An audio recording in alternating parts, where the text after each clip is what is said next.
എല്ലാവർക്കും ജയാസ് കിച്ചണിലേക്ക് സ്വാഗതം. ഇന്ന് നമുക്ക് 4 മണിക്ക് ചായക്കടി ഉണ്ടാക്കാം. അതിനുവേണ്ടി ഞാൻ കുറച്ച് കടലപ്പരിപ്പ് വെള്ളത്തിയിട്ട് നമുക്ക് പരിപ്പ് വട ഉണ്ടാക്കാം.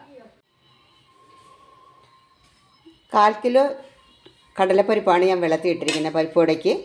അതിന് മീഡിയം സൈസ് 2 സവാള വേണം, കുറച്ച് കറിവേപ്പില, ഒരു ചെറിയ കഷ്ണം ഇഞ്ചി, ഒരു 3 പച്ചമുളക് എരിവിൻ്റെ അനുസരിച്ച് ചേർത്ത് കൊടുക്കാം.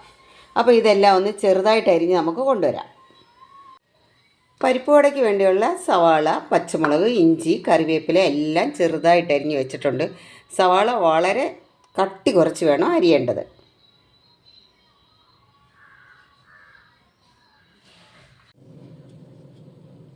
പരിപ്പ് നമുക്ക് കുറേശ്ശെ ചതച്ചു കൊണ്ടുവരാം.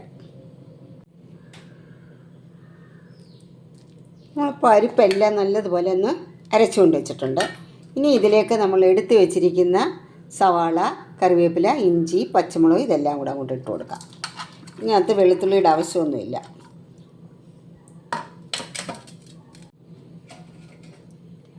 ഇതിലേക്ക് ആവശ്യത്തിനുള്ള ഉപ്പിട്ട് കൊടുക്കാം. പിന്നെ ഒരു പിഞ്ച് കായപ്പൊടി ഇട്ട് കൊടുക്കാം. എന്നിട്ട് ഇതെല്ലാം കൂടെ ഒന്ന് നല്ലതുപോലെ ഒന്ന് മിക്സ് ചെയ്തെടുക്കാം. നന്നായി ഇതൊന്ന് മിക്സ് ചെയ്തെടുക്കാം.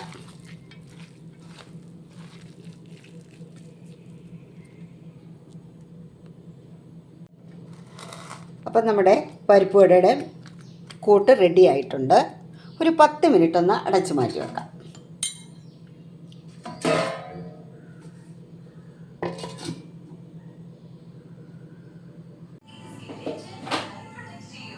പരിപ്പ് വട ഉണ്ടാക്കാൻ വേണ്ടി ഞാനൊരു ചീനിച്ചട്ടിയിലേക്ക് കുറച്ച് എണ്ണ ഒഴിച്ചു കൊടുത്ത് എണ്ണ നല്ലപോലെ ചൂടാവുന്നുണ്ട്. നമുക്കിനി പരിപ്പ് വട രീതിയിൽ അങ്ങോട്ട് പരത്തിയിട്ട് കൊടുക്കാം. നമ്മൾ ഇതുപോലെ അങ്ങോട്ട് പരത്തി നല്ലതുപോലെ ചൂടായ എണ്ണയിലേക്ക് ഇട്ട് കൊടുക്കാം.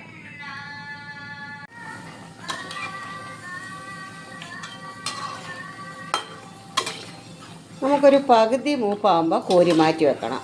എല്ലാം അതേപോലെ ആക്കി വെച്ചിട്ട് വീണ്ടും നമ്മൾ രണ്ടാമതിട്ട് വറുത്ത് കോരിയാലേ നല്ലതുപോലെ മുരിഞ്ഞ് കിട്ടത്തുള്ളൂ. ഇതിൻ്റെ ഉള്ളൊക്കെ അല്ലെങ്കിൽ പച്ചയായിട്ടിരിക്കും. നമുക്കിതൊന്ന് തിരിച്ചിട്ടിട്ട് കോരി മാറ്റി വെക്കാം. എന്നിട്ട് ബാക്കിയുള്ളത് ഇതുപോലെ ഉണ്ടാക്കി എല്ലാം കഴിഞ്ഞിട്ട് വീണ്ടും നമ്മൾ ഈ തിളച്ചെണ്ണയിലോട്ട് ഇട്ട് വേണം നല്ലതുപോലെ ഒന്ന് മുരിച്ചെടുക്കേണ്ടത്. അപ്പോൾ ഇതിൻ്റെ ഉള്ളൊക്കെ നല്ലപോലെ നല്ല ക്രിസ്പി ആയിട്ട് കിട്ടും.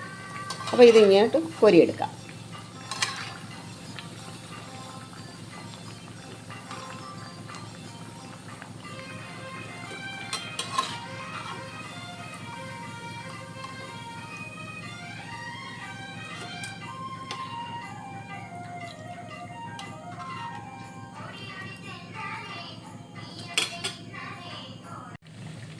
ആദ്യം നമ്മൾ ഇങ്ങനെ പകുതി പരുവാകുമ്പോൾ കോരി മാറ്റി വെക്കണം. എന്നിട്ട് വീണ്ടും നമ്മൾ തിളച്ച എണ്ണയിലോട്ട് ഇട്ട് നല്ലതുപോലെ വറുത്ത് കോരിയെടുക്കാം. അപ്പോൾ നമ്മുടെ ഈ പരിപ്പ് വടയുടെ ഉൾവശമൊക്കെ നല്ലതുപോലെ ക്രിസ്പിയായി കിട്ടും. അപ്പോൾ രണ്ടാമത്തെ തവണയിലേ ഇത് മുരിഞ്ഞ് കിട്ടത്തുള്ളൂ. അപ്പോൾ വീണ്ടും നമുക്ക് ഈ തിളച്ച എണ്ണയിലോട്ട് ഇട്ട് കൊടുക്കാം.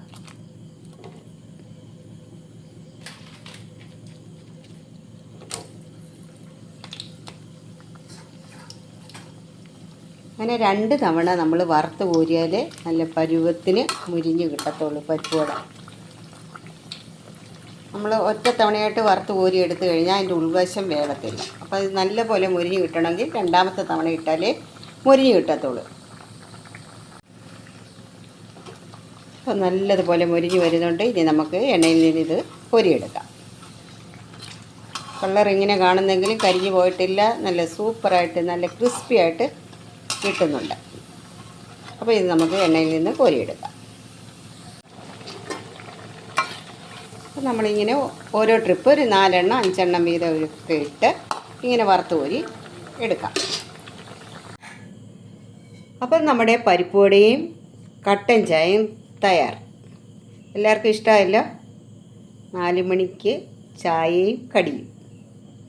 അപ്പം നമ്മൾ ഏതൊരു സാധനം വറുത്താലും രണ്ടാമത്തെ തവണ ഇട്ട് മുരിച്ചെടുത്താലേ അതിൻ്റെ കറക്റ്റായിട്ട് മുരിഞ്ഞ് കിട്ടത്തുള്ളൂ.